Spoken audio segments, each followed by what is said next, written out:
Lesbians, unless you let me.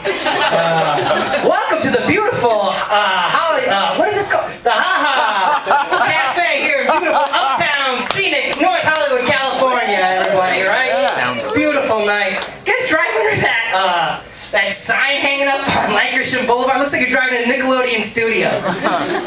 Awful. It's cool. I like the mode. It's nice. It's like everybody's sitting on couches, relaxing. It's like you're at your house watching TV. How many times you guys try to change the channel during John's set? A few clicks. I got a question for you guys. If I screw up doing laundry, is that considered blowing a load? Because I'm just trying to settle a bet with my mother. And I think I may have just won. I got drunk with my grandma recently. That was pretty interesting. 87 years old, 100 pounds, confined to a wheelchair. Not your ideal drinking partner. Ladies and gentlemen, me and my dad took her to a barbecue in the wheelchair. I turned my back. I turned back around, I swear to God, she had 2 glasses of wine and a Jello shot. She was fucking hammered. Wasted. And I knew she was hammered because she looked at my dad, she called him in and she said, "Hey, you know what they say? Only the good die young. That means I'm gonna live forever." My dad looked at me and goes, "We gotta get her in the fucking car and take her home." So we had to take her home, and we had to get her out of the car and into the wheelchair. So imagine you're coming home from the bar with one of your friends who is blackout, fall down drunk, except if they fall down and hit the ground, their bones will turn to dust. Just suck up Grandma with the wet dry vac, place her back in the recliner. I don't know what happened, Grandpa. It was a pretty big night for everybody in the family because it was the first time my grandmother had been up past 9:30 since the bicentennial, so it was a big night. And I swear to God, she slept the next day till noon. And she comes out of her room, and she looks at the clock and sees that it's 12 o'clock, and she goes, "Wow, I have never slept so much in my entire life. I must be practicing for being dead." Charming little family anecdote. Not a lot of drinkers in my family. My parents never really drank when I was growing up, but then they got divorced a couple years ago after being married for like 30 years. And, I wanted to make my dad feel better, so I decided to take him out for a couple drinks, because I figured, hey, listen, if there was ever a night that Mickey Jones deserved to cut loose, tonight was going to be the night. So I used to think that the most awkward moment my father and I were ever going to share is when he gave me the talk about the birds and the bees, the sex talk. That was until I watched my dad drunk dial my mom. Over and over again, pacing on the phone on my patio. I gotta talk him down like he's my college buddy. I'm like, "Yo, forget about her, man. She's bad for you. Forget about Mom. She's a hoe. You'll get over it. Maybe."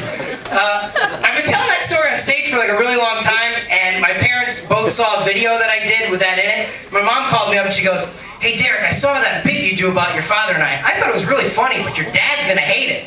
I swear to God, my dad called me up the next day, he goes, "Hey, I saw that bit you do about your mother and I. Hilarious, but she's gonna hate it. It's a wonder it didn't work out, huh, folks?" We're really meant for each other. Glad they put the time in though. It's sad, guys. It's a sad life, but we're up here working it out. When I was a kid, my parents used to make me go to church. I had to go to like Sunday school, read the Bible, do that whole thing. Has it ever occurred to anybody else that like Moses is the original dumpster baby? Am I the only one? I think his mother ran to the bathroom in the Mesopotamia High School junior prom, had him, put him in a raft of reeds, then sent him on down the Nile just enough time to get back to the gym to the electric slide. Just me. Maybe, who knows? I was any of that words? I don't know. I used to watch a lot of TV when I was a kid, and you guys remember on the I'm not a prop comic, this is not a Carrot Top thing, but this was just here. Do you guys remember the previous channel button on the remote control? Like, you press it and it skips back to whatever channel you were just watching?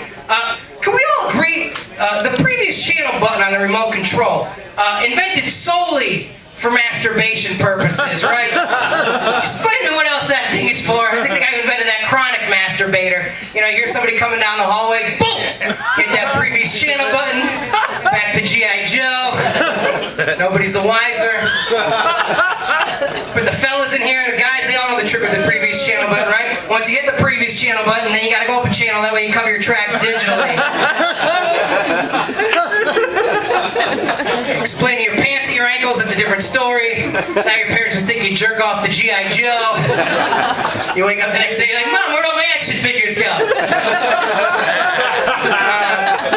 It was great because we had HBO in my house when I was growing up. So it's like, I was the first child in the history of the world, not the first child, but I was of the generation where like, I was able to see a naked lady at 3 o'clock in the afternoon. Like, that was amazing. Like, if I saw one of those BNs for brief nudity, like, that was the end of my afternoon. It was like, lock the door, draw the shades, cancel soccer practice, fuck homework. I was in it for the long haul, guys. I think about all the time I wasted too. It's like, I've never seen Gone with the Wind, but I've seen Barbed Wire with Pamela Anderson like 9 times. I think, you know, watching the brief nudity on HBO is like, oh, well and good. But, you know, pretty soon you find yourself jerking off, trying to time your orgasm to the shot of that German girl in European Vacation, you know. I guess nobody else knows but me. Only pervert in the room, guys. Letting you know just a little too much. I've been watching the History Channel a lot, too, on TV. I love the History Channel. I like all those World War II documentaries that they have on there. They always show like those newsreels from the 40s. And the thing I notice is all the guys in those newsreels always talk exactly the same way back in the 40s. You know, it's like, World News on the march, June 6, 1944. Allied troops storm the beaches of Normandy. More news that develops. Now here's my question. I haven't heard a goddamn person talk like that in the past 70 years. Like, what, have those people gone extinct? Like, you don't walk into Starbucks and hear, 1 venti, double shot, non-fat mocha with a sprig of cinnamon for Joshua. You know, like, I have a single goddamn friend that walks in and is like, hey fellas, you want to go see a ball game? I think it's like Darwinism. Like, they must have gone extinct because no one can take them seriously. It's like, even, you know, it's like if somebody talks to you like that, it's like, it sounds like they're either going to pull out a Tommy gun or tap dance their way into your heart. Because they talk like that, it's like you can't take anybody seriously. Like, even if they're trying to open up to you, they're just like, I have a hard time connecting with people emotionally because I was molested by my Boy Scout leader.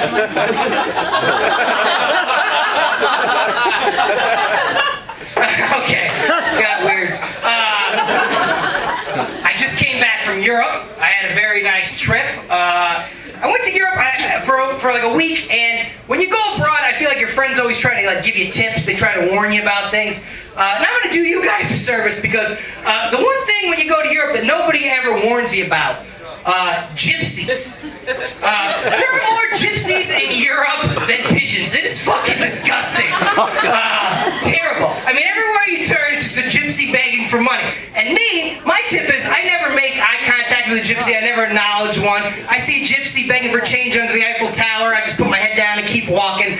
You never make eye contact with a gypsy because I know the rules. I've seen thinner, ladies and gentlemen, you know?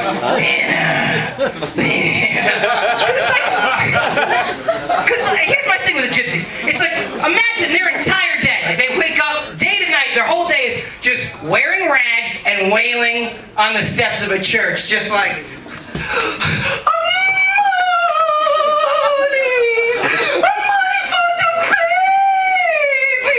they got their dirty gypsy babies sticking in their lap, sticking their grimy paws in your face. The only English they know is money, money, money.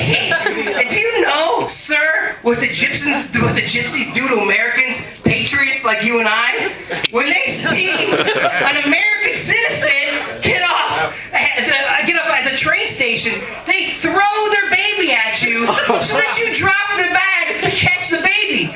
Meanwhile, they run off with your $500 pair of matching Samsonite luggage. You're stuck raising a gypsy baby named Esmeralda. Try explaining that mix-up to customs. Like, okay, I'd like to declare 1 bottle of French wine, 1 box of German chocolate, and 1 dirty gypsy baby with a mustache thicker than mine.